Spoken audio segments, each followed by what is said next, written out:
Selamat pagi, siang, atau malam yang terhormat Bapak Gumilang Aryo Sahadewo. Pada video kali ini izinkan saya, Grace Zevanya, dengan NIU 473803 untuk mempresentasikan hasil final project aplikasi paper berjudul Impact of the School Facilities Grant on Access and Learning Achievements in the Primary Education Sector in Uganda. Berikut adalah agenda kita pada hari ini, diawali dengan introduction, diikuti literature review, research question, data, metodologi, dan terakhir diakhiri dengan results. Selanjutnya, masuk ke pendahuluan, SFG bertujuan untuk membentuk lingkungan kondusif dan inklusif pendidikan, tetapi evaluasi belum dilakukan. Education telah ditetapkan sebagai international agenda, yaitu ensure all boys and girls complete primary schools, seperti dalam SDGs dan juga MDGs, dan Uganda memiliki program Schools Facilities Grant. SFG Change diawali dengan dana input SFG, serta aktivitas yang diwajibkan akan diawasi oleh petugas, orang tua siswa, dan juga komunitas sekolah yang diprediksi akan membawa perbaikan dalam PCR atau Pupil Classroom Ratio, PSR atau Pupil to Attendance Ratio, dan menaikkan kehadiran guru dan murid dengan output yang diharapkan adalah naiknya pendaftaran atau enrollment terutama di tingkat rendah kelas 1, 2, dan 3, serta perbaikan lingkungan belajar. Program ini adalah CCT atau Conditional Cash Transfer untuk sekolah dengan Uganda yang masih memiliki karakteristik pendidikan di negara miskin dan berkembang, yaitu pendidikan hanya dianggap sebagai kebutuhan tersier. Program kondisional mensyaratkan pembangunan infrastruktur baru untuk mendukung pembangunan sekolah primer di Uganda. Selama berjalannya program sampai dengan penelitian, yaitu telah berlangsung selama 18 tahun, belum pernah dilakukan evaluasi secara spesifik dan juga komprehensif untuk SFG. Padahal merupakan investasi yang berat, costly, dan juga memakan waktu bagi pemerintah, sehingga diperlukan evaluasi agar transformasi sosial dan ekonomi ini berhasil di tengah kebijakan UPI lainnya yang dapat dijalankan. Banyak studi yang telah meneliti pengaruh infrastruktur terhadap capaian pendidikan siswa, tapi belum terdapat penelitian empiris mengenai kebijakan SFG di Uganda. Contohnya adalah Simons dan juga Bullock yang mengatakan bahwa mendorong peningkatan pembelajaran dan kinerja siswa tanpa meningkatkan fasilitas sekolah yang mendukung pencapaian tersebut merupakan sebuah kegiatan yang sama saja kontraproduktif. Lalu juga Gracie dan Steve yang mengatakan ketersediaan dan kualitas fasilitas sekolah mempengaruhi prestasi siswa melalui berbagai faktor seperti kehadiran siswa dan guru, retensi siswa, kesehatan anak dan guru, serta kualitas kurikulum yang juga masih relevan hingga masa kini. Didukung pernyataan Abadi pada tahun 2020 bahwa fasilitas pendidikan dapat menjadi prediktor dari kualitas pendidikan, yang dikuatkan juga oleh Nur Abadi yang mengatakan ketersediaan fasilitas menjadi akselerasi bagi kualitas belajar siswa. Dengan begitu, studi ini berkontribusi dalam mengisi kesenjangan literatur yang terdapat di Uganda menjadi evaluasi pertama untuk program SFG untuk pemahaman mengenai pengaruh fasilitas sekolah terhadap capaian pendidikan siswa dan dapat mendeteksi compliance issues yang perlu diperketat dalam kebijakan dan menjadi saran bagi perlu atau tidaknya reformasi UPI di Uganda. Hal ini membawa kita sampai kepada research question, yaitu apakah sekolah penerima School Facilities Grant memberikan hasil pembelajaran yang lebih baik dibandingkan dengan sekolah yang tidak menerima School Facilities Grant?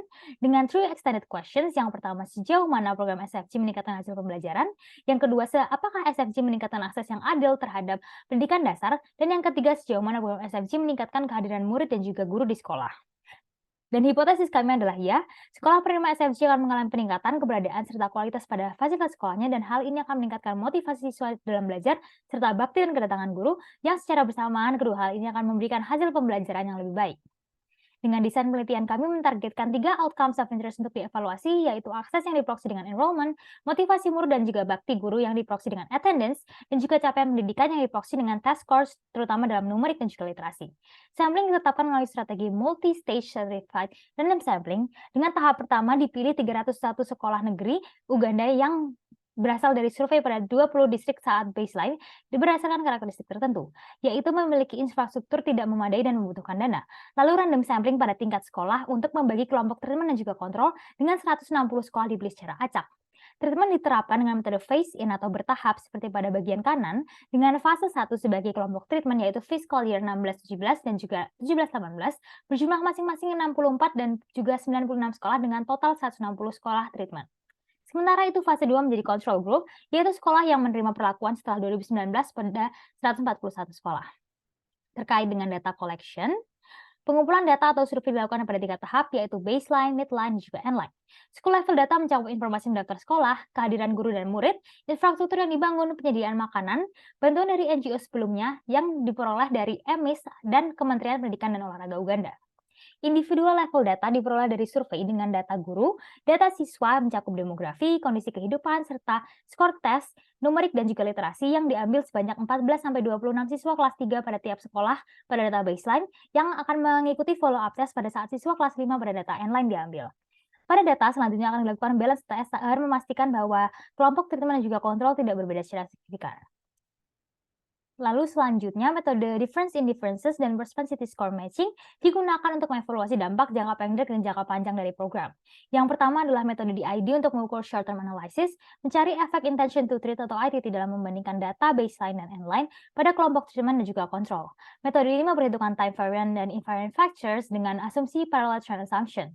Penelitian ini tertarik pada ITT yang dicari karena sekolah yang berada pada kontrol seharusnya juga mendapatkan program, tetapi belum atau pada saat evaluasi midline tidak mendapatkan program.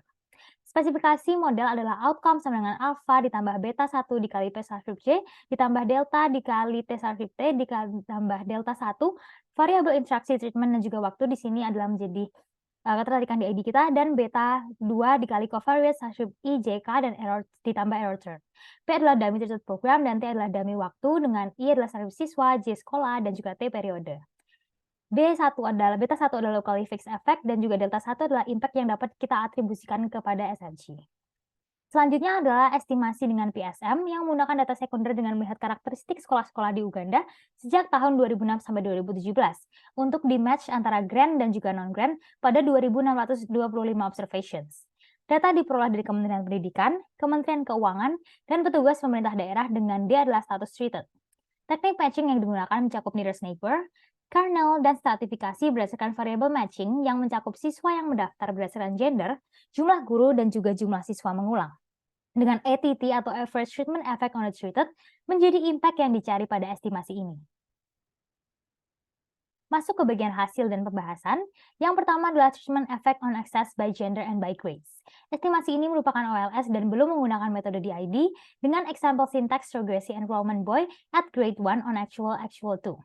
Key takeaways-nya adalah SFG secara rata-rata membawa kenaikan pada enrollment yang menunjukkan peningkatan akses sekolah pada equality dengan peningkatan lebih banyak terjadi di tingkat bawah dan juga lebih besar pada treatment 17-18. Tingkat bawah di sini berarti kelas 1, kelas 2, dan juga kelas 3.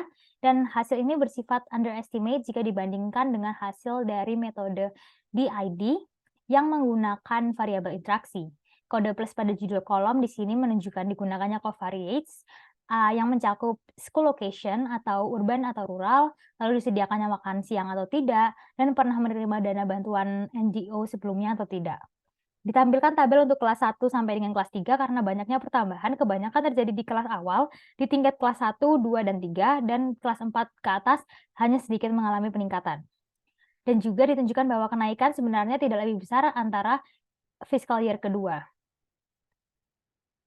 Dan juga bantuan dari sekolah rural ini membawa dampak enrollment yang lebih besar dan membuka akses.